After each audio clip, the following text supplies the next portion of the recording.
Hey everyone, welcome to Being Classy. My name is Jessica, and in this video I want to show you how to make an image or picture into a circle or another shape in Google Slides. So Google calls this masking an image. So in this video I have a square image or a square picture and I'd like to frame it as a circle. I'd like to create a circle image.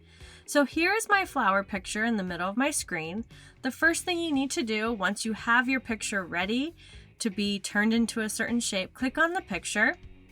Then at the top, find the crop button, which is going to be like the square, and this is the mask image button. Go ahead and click on the down arrow, and then you can choose the shape you'd like to turn this into. So I'd like to turn this into a circle, and there you have it. How to change a picture into a circle in Google Slides. I hope this video on learning how to mask an image in Google Slides was helpful for you. If this video was helpful, go ahead and like this video, share it out with anyone else who may benefit from it, and don't forget to subscribe to Being Classy.